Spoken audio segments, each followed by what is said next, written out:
Have you heard four-time world champion Max Verstappen describe his car as sliding on ice due to total loss of control? That's exactly what happened in Hungary, but what came next was even more worrying.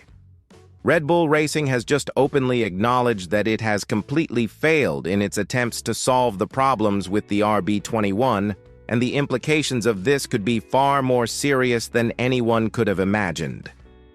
Friday's free practice sessions at the Hungarian circuit turned into a real ordeal for Red Bull.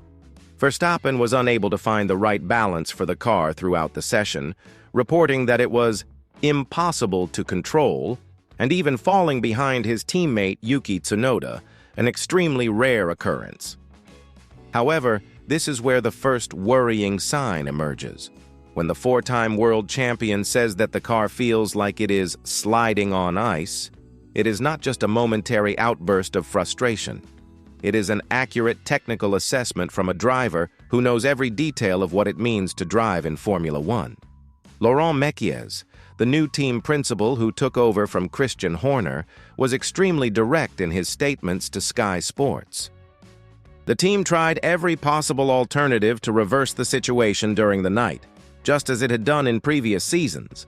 But this time, Red Bull's renowned ability to recover simply failed. The outcome? Verstappen finished 12th in the simulated qualifying session, while Tsunoda was 19th. For a team accustomed to fighting for pole position, these results mean much more than just a difficult weekend. Now let's get to what's really going on behind the scenes. Mekies confirmed that the team used completely different configurations on both cars during the third free practice session, a desperate tactic to try to figure out where the problem lay. This is an extreme measure that we rarely see in Formula One, especially from a team that has dominated the last few seasons.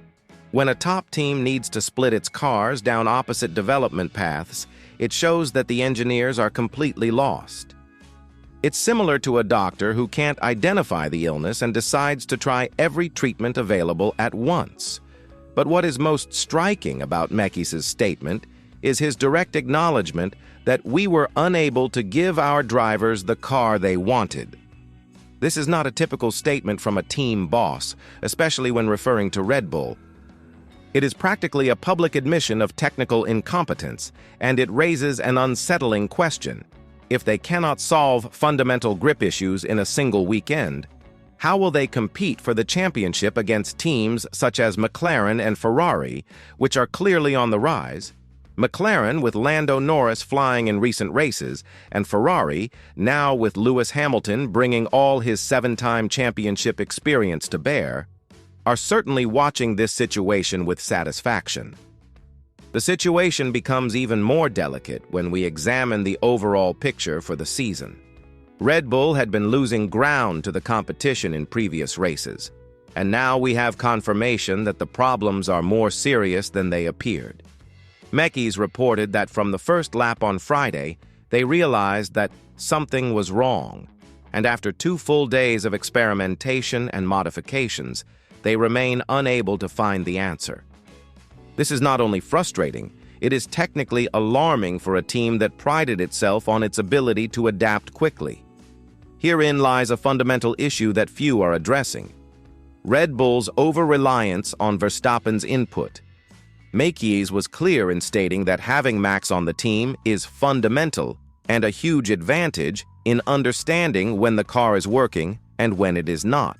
This suggests that without Verstappen, the team would be even more technically disoriented. It is an indirect acknowledgement that Red Bull's engineers may not possess the independent technical expertise we have always assumed they had. And that raises an unsettling question. What happens if Verstappen decides to pursue another career path? Would the team be able to maintain its competitive edge? Think about it for a moment. We are talking about the same team that has developed dominant cars in recent years, and now they need constant guidance from the driver to understand basic grip issues. This raises questions about the team's true technical competence when they don't have an exceptional driver to steer them in the right direction. It's as if Red Bull has become dependent on Verstappen's talent to cover up possible shortcomings in other areas of development. And there is another worrying layer to this whole situation. when Mekis states that it's not exactly a matter of balance, but rather of finding the level of grip we should have. He is acknowledging that the problem is fundamental to the car's design. Balancing issues can be corrected with different settings, but fundamental grip issues usually point to flaws in the aerodynamic design or chassis structure. This means that the solution may require structural changes that take weeks or even months to implement properly. Now, let's consider the likely scenarios from this point forward. If Red Bull has indeed lost its technical direction, we are facing a complete transformation of the Formula One landscape. McLaren has already shown remarkable consistency. Ferrari has Lewis Hamilton bringing all his experience to bear, and even teams like Aston Martin, with Fernando Alonso always a threat, could take advantage of this opportunity.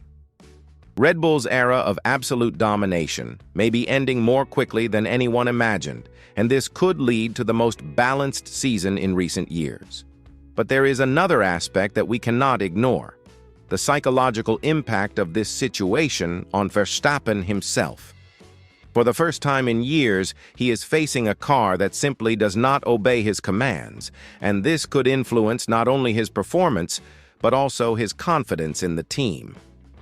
A driver accustomed to technical excellence suddenly finds himself struggling just to keep the car on the track. How does this influence the mindset of someone who has won 4 world titles? It is a question that could determine the direction of the entire season. The pressure on Laurent Mekis is also enormous. He took over the team at a decisive moment and now needs to demonstrate that he can solve complex technical problems that the previous team failed to anticipate. His radical honesty in his statements can be interpreted as transparency or as indicative of desperation, depending on how you analyze the situation.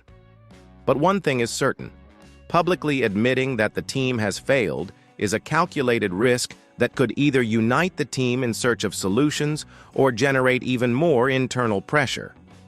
Looking ahead, Red Bull has some decisive races ahead to demonstrate that it can regain its technical level. If the problems continue, we may be facing not just a lost season, but a complete reorganization of the hierarchy in Formula One, and that, frankly, may be exactly what the sport needs to return to being unpredictable and exciting. After years of domination, seeing Formula One with multiple real title contenders would be a gift to all fans of the category. The big question that remains is, can Red Bull reinvent itself technically in time to save the season, or are we witnessing the end of an era of domination? The answer will determine not only the future of Verstappen, but the entire competitive dynamic of Formula One in the coming years. What do you think? Will Red Bull be able to recover, or has the time finally come for other teams to shine? Share your opinion in the comments, and don't forget to subscribe to the channel so you don't miss any analysis of what's going on behind the scenes in Formula One.